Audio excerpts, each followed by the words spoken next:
Hi, my name is Noktula Basego, and for this presentation, I will be discussing or breaking down rather the character that I played in an interrogation scene that I did for my final exam. So the interrogation scene consists of two characters, namely Detective O'Neill, played by me, and Tommy, who is a local thug or a suspect at this point. So what happens prior to the interrogation is that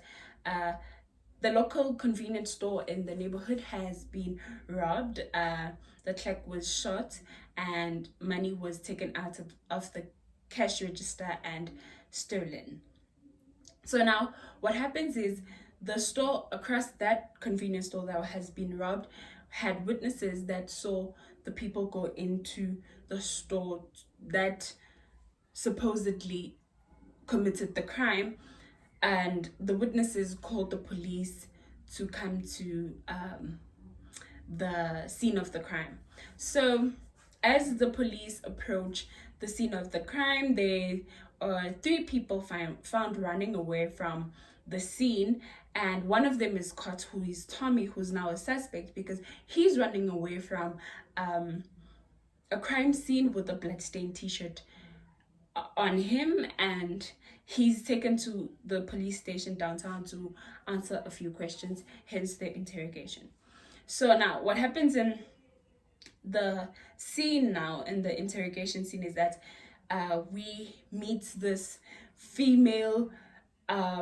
detective who's very strong. She has a very strong character, but still cool and calm. So the interrogation is not as intense, but she kind of finds ways to show her power in how she uses her words, how she speaks, and we see this as how she in the manner that she asks the question and how she responds to whatever the suspect is answering. So the character is very strong but very cool at the same time, and tries not to shout as often, but gets pushed to a point where she feels like she's not getting any information from the suspect, and uses words like piece of shit or a different tone in the voice to kind of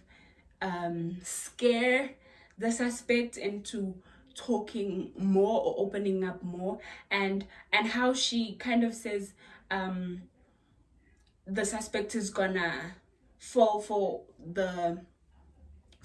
entire crime if the suspect doesn't come forward about knowing the other suspects or being part of the crime. So yeah, and the suspect is also very sneaky and sly, so he doesn't give off too much information and is very loyal to the people he works for and doesn't want to put anybody in trouble and doesn't mention a lot of names. So the detective must find ways to overpower, or what's the word, kind of get the information out from the suspect. So yeah, so the detective kind of goes from being cool and collected to